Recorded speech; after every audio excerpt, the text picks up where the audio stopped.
Hello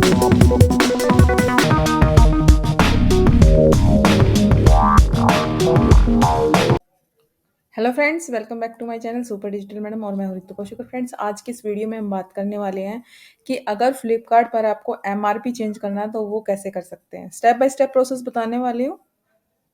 तो चलते हैं फ्रेंड्स मेरे स्क्रीन पर। ये मैंने यहाँ पे सेलर पैनल ओपन कर लिया है फ्लिपकार्ट का।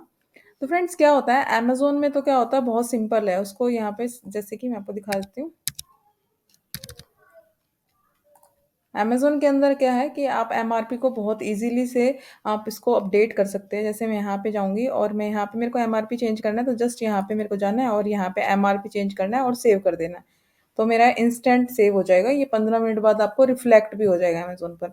लेकिन फ्लिपकार्ट में ऐसा नहीं है फ्रेंड्स। अगर फ्लिपकार्ट में आपको एमआरपी चेंज करना है तो उसके लिए थोड़ा-सा लंबा प्रोसेस है। तो कैसे कर सकते हैं वो मैं आपको बताती हूँ। तो फ्रेंड, जैसे कि आप यहाँ पे देख सकते हैं, मैं यहाँ पे अगर मैं एडिट लिस्टिंग के अंदर जाके मेरे को इसका प्राइस चेंज करना है और मैं यहाँ पे डाल देती हूँ प्राइस। सपोज प्राइस मेरे पास ये है और इसका प्राइस है ये 2952। मेरे को चेंज करना है यहाँ पे।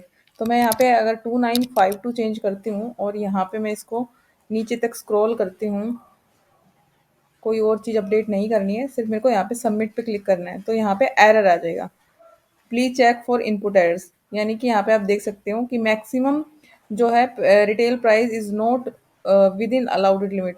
यानी कि 2250 से ज़्यादा आप ये नहीं कर सकते क्योंकि वो पहले वाला एमआरपी था। तो उसके लिए क्या करना होगा फ्रेंड्स। और दूसरा क्या है कि अगर आप ये, तो मैंने यहाँ से इंस्टेंट किया था, एक्शन के अंदर एडिट लिस्टिंग में किया था, तो ये वाला पेज मेरा ओपन हो गया था। लेकिन फ्रेंड्स, इसके अंदर आप अगर यहाँ पे जाके एडिट कैटलॉग करोगे तो वहाँ पे तो आपको ऑप्शन ही नहीं मिलेगा प्राइस चेंज करने का, क्योंकि वहाँ पे वो ये ऑप्शन ही नहीं, सिर्फ दो सेक्शन यहाँ पे दे रखे हैं। एक यहाँ से एडिट करके और यहाँ पे कुछ ऐसे कॉलम ही एक्टिव हैं जिनको आप चेंज कर सकते हैं। बाकी कोई भी चीज़ एक्टिव नहीं है इसके अंदर। और प्राइस का तो इसके अंदर है ही नहीं एक्टिव। यहाँ पे आप देख सकते हो कोई प्राइस का यहाँ पे सेक्शन एक्टिव नहीं है।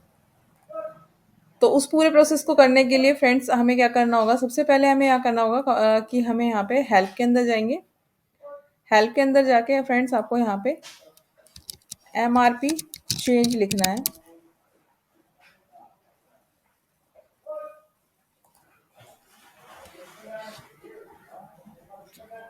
तो ये माई हेल्प सेक्शन के अंदर जाना है आपको और यहाँ पे अपना टॉपिक लिख देना है, एमआरपी चेंज।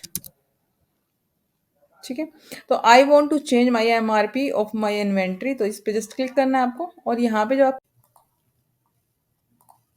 तो फ्रेंड्स इस तरह से हमारे पास ये वाली स्क्रीन आ जाएगी और इस स्क्रीन में आप देख सकते हो कि यहाँ पे सब्जेक्ट में लिखा हुआ है I want to change MRP of my inventory. ठीक है। तो उसके बाद इसके बाद डिस्क्रिप्शन है, इफ इसके बाद एफएसएन है। एफएसएन से हम क्या बल्क में डाल सकते हैं। अगर हमारे पास कोई वर्ड की शीट है या एक्सेल की शीट है तो वहाँ पे डाल के और यहाँ से अपलोड कर सकते हैं हम बल्क में। उसके बाद आता है फ्रेंड्स यहाँ पे जो हमारा एमआरपी चेंज करते वक्त एरर आ रहा है उसका स्क्रीनशॉट डालना है। यहाँ पे जो लेबल इमेजेस है वो डालनी है आपको। अगर सिंगल की करनी है तो सिंगल इमेज आ जाएगी इसमें। ठीक है फ्रेंड्स। उसके बाद एमआरपी चेंज फॉर्मेट है यहाँ पे, जैसे आपको बल्क में करना है तो यहाँ से डाउनलोड कर लेना है फॉर्मेट। और उसके बाद यहाँ पे कोई फाइल आपको और ऐड करनी है तो यहाँ पे ऐड कर सकते हैं। तो इसको डाउनलोड टेम्पलेट पे क्लिक करेंगे क्योंकि हमें बल्क में करनी है। तो यहाँ पे एमआरपी चेंज का हमारे पास आ गए।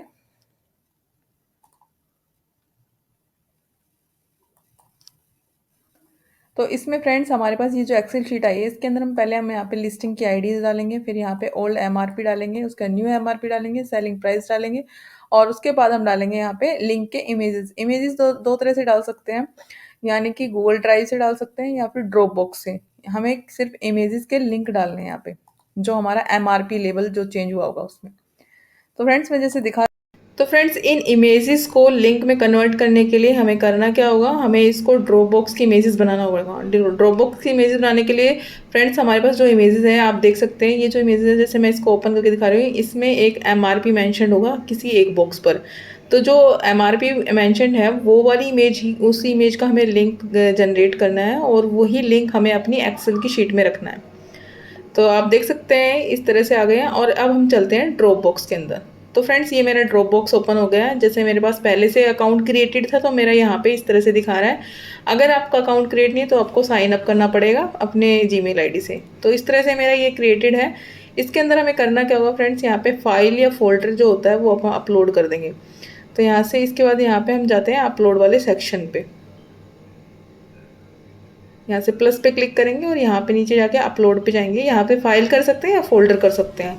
तो मेरे पास फोल्डर्स पड़े हुए हैं तो मैं फोल्डर्स पे जाके क्लिक करूँगी और यहाँ से किसी एक फोल्डर को, पहले मैं इनको सिलेक्ट करने की कोशिश करी थी कि तीनों मेरे एक साथ हो जाएं, बट हमें ये 1 बाय 1 करने पड़ेंगे। तो 1 बाय 1 कर लेते हैं। यहाँ पे जैसे मैंने किसी एक फोल्डर पे क्लिक किया और फोल्डर पे क्लिक करने के बाद हम उसको पूरा एक फ़ोल्डर को अपलोड कर देंगे और इसमें 3 इमेजेस हैं एक फ़ोल्डर के अंदर। तो अगर हम तीनों इमेजेस का लिंक चाहते हैं तो तीनों मिल जाएंगे। हाँ, लेकिन हमें अभी एमआरपी वाली ही इमेज का लिंक चाहिए, तो सिर्फ हम एमआरपी वाले लिंक का इमेज अपनी शीट में रख देंगे। यहाँ से लिंक को कॉपी करके हम सारी, मैं अभी सारी अपलोड कर रही हूँ, बट आपको सारी अपलोड करने की जरूरत नहीं है। आप 1 बाय 1 करके कर सकते हैं या फिर एक साथ करके भी कर सकते हैं। तो ड्रॉपबॉक्स के लिंक फ्रेंड्स इस तरह से बनाए जाते हैं। अब हम चलते हैं अपनी एक्सेल शीट पे। तो फ्रेंड्स यहाँ पे हम अपनी एक्सेल शीट के अंदर यहाँ पे मैंने लिंक कॉपी कर लिया है। तो इस तरह से आपको लिंक जनरेट कर लेने हैं। एफएसएन आपको अपने अकाउंट से ले लेने हैं। ओल्ड एमआरपी लेना है, न्यू एमआरपी लेना है और सेलिंग प्राइस लेना है। तो इस तरह से आप अपनी शीट फिल करके उसके बाद आपको चलना है उसी सेक्शन पे, हेल्प वाले सेक्शन पे जाना है। तो फ्रेंड्स इस वाले हेल्प वाले सेक्शन के अंदर जाके जो जो हमारे पास अटैचमेंट है वो सारी हमें अपलोड कर देनी है। जैसे कि एक्सेल शीट कर दिया, एक स्क्रीनशॉट ले लिया कि हमें अगर हम अपडेट कर रहे हैं प्राइस, तो हमें जो इशू आ रहा है उसका हमने एक स्क्रीनशॉट ले लिया है, उसको स्क्रीनशॉट वाले सेक्शन में अपलोड कर लेंगे। तो इस तरह से हम पूरी इसको फिल कर लेंगे। फिल करने के बाद हम इसको सबमिट टिकट कर देंगे और विद इन 2 डेज़ ये इसका रिस्पॉन्स आ जाता है फ्रेंड्स।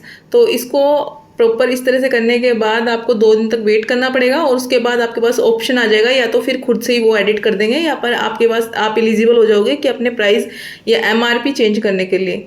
तो फ्रेंड्स इस वीडियो में इतना ही। अगर वीडियो अच्छी लगी तो लाइक, शेयर एंड सब्सक्राइब जरूर करें। Thank you friends, thanks for watching.